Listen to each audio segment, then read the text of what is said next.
तो ये political angle जो देखते हैं हम, स्पेशली पंजाब और हरियाणा और आई थिंक थोड़े से पार्ट्स ऑफ यूपी, जो फर्स्ट इनिशियल प्रोटेस्ट थे उसमें,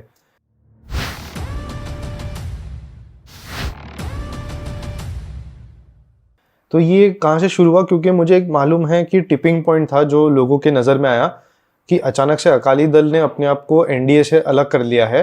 उन्होंने जो उनका एग्रीकल्चरल मिनिस्ट्री थी उससे रिज़ाइन कर लिया और फिर देन कुछ ही दिनों में प्रोटेस्ट शुरू हो जाते हैं। लोड्स ऑफ ट्रैक्टर्स, बहुत सारे ट्रक्स या गाड़ियाँ जो इनके बड़े महंगे महंगे गाड़ियाँ हैं उस पे लेके आके कोई सिंघू बॉर्डर, कोई अलग अलग जो भी दिल्ली की तरफ जा रहे बॉर्डर, सबको ब्लॉक कर देते हैं।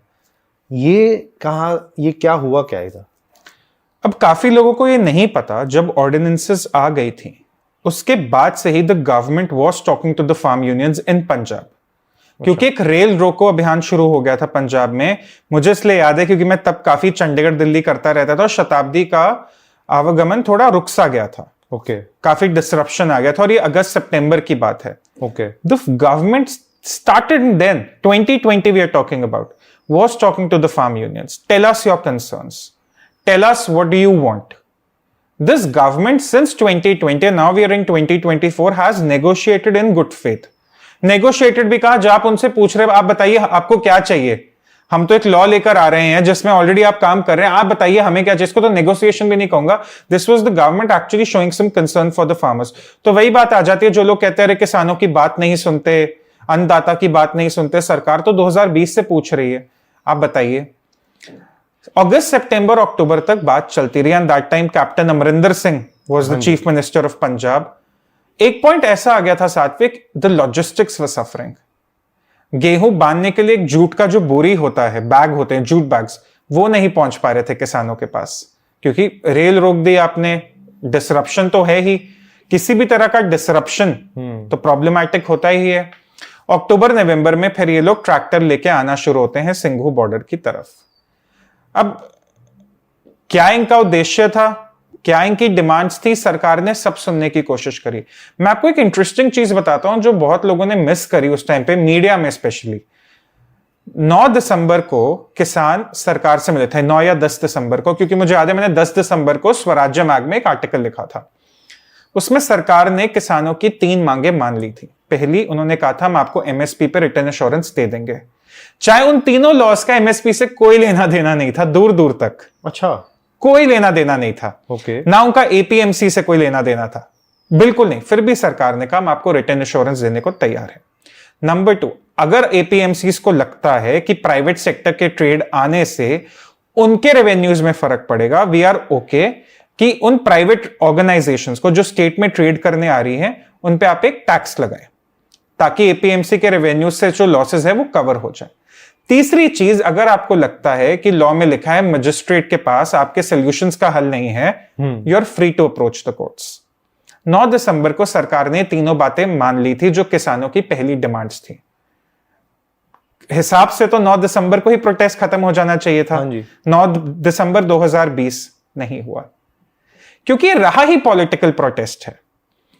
अब वेस्टर्न यूपी के किसान जुड़ जाते हैं, पूरा एक कास्ट एंगल बन जाता है, आंदोलन जीवी इसको इलेक्टोरल पॉलिटिक्स से जोड़ लेते हैं, हरियाणा के किसान जुड़ जाते हैं, और इस सब में सब ये भूल जाते हैं कि जो पंजाब में एक एग्री इकोनॉमी है उसको जो सुधार चाहिए उसके बारे में तो कोई बात ही नहीं करता। पूरा पॉलिटिकल एंगल, पूरा जो पॉलिसी को पॉलिटिक्स ने कंज्यूम किया उस वक्त। मुझे याद है मेरे उस आर्टिकल का टाइटल था which ever way this protest ends the loser will be the farmer of Punjab. Okay. ये 10 दिसंबर 2020 को मेरा एक आर्टिकल लिखा हुआ है स्वराज्य मैग में, और ये पहला आर्टिकल था जो मैंने इस विषय पे लिखा था। उसके बाद फिर बहुत इन डेप्थ कवरेज की मैंने, बट मेरा पॉइंट ये था कि पंजाब की एक थ्राइविंग एग्री इकोनॉमी रही है 60 साल से। 60 से ग्रीन रेवोल्यूशन शुरू हुआ, एक थ्राइविंग एग्री इकोनॉमी रही। पंजाब को लोग ब्रेड बास्केट कहते हैं, ठीक है। अब उस थ्राइविंग इकोनॉमी में एवोल्यूशन भी तो जरूरी है। आप जिंदगी भर टाइपराइटर पे तो काम नहीं करेंगे, कंप्यूटर पे आएंगे, सुपर कंप्यूटर पे जाएंगे। अगर आज से 30 साल पहले एक लैंग्वेज में प्रोग्राम लिखे जाते थे, आज दूसरी लैंग्वेज में लिखे जा रहे हैं। अगर आप पहले मैनुअल गाड़ी चलाते थे, ऑटोमेटिक गाड़ी चला रहे हैं। एवोल्यूशन तो इनएविटेबल है ना, तो किसानों के लिए क्यों नहीं।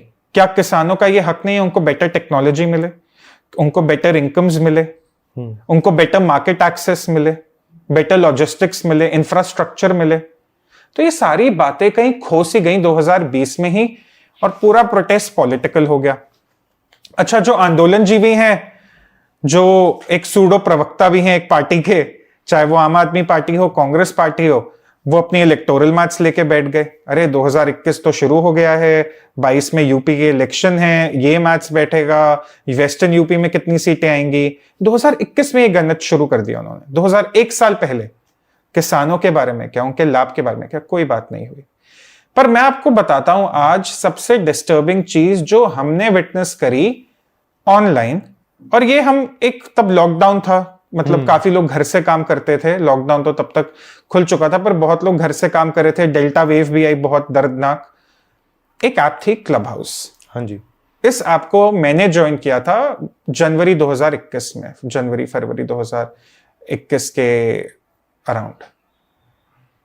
उस टाइम काफी क्रोध भी आ गया था लोगों में कि ट्रैक्टर रैली हुई थी दिल्ली में, उसका एक जो पूरा 26 जनवरी को, रिपब्लिक डे के दिन। तो काफी लोग उस ऐप पर आते, बातचीत करते। कोविड के टाइम एक बहुत स्ट्रेस था।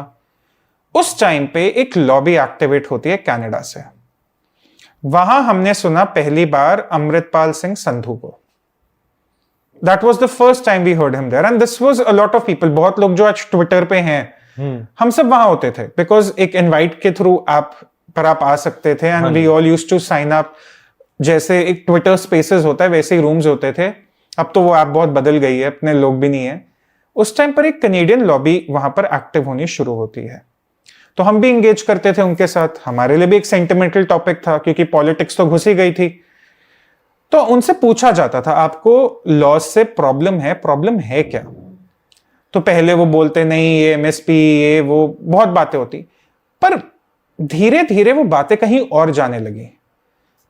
These people came up with a separatist agenda of sorts, which was very, very dangerous. Amritpal Singh के मेरे को आज तक वो बयान मेरे पास रिकॉर्डेड पड़े हुए हैं क्लब हाउस के। अच्छा, आपके साथ सेम वो रूम? हाँ, ये सब क्लब हाउस पे होते थे। ये लोग, आपको लग रहा है कोई ग्राउंड से जुड़े हुए लोग हैं, ये दुबई में बैठा है, कोई कनाडा में बैठा है, कोई इनमें से इंडिया नहीं बैठा होता था। ये सब कनाडा बॉर्न कंफ्यूज देसीज जिनको कहते हैं ना, थर्ड जनरेशन कनेडियन बॉर्न, जो इंडियन रेजिडेंट्स भी नहीं है।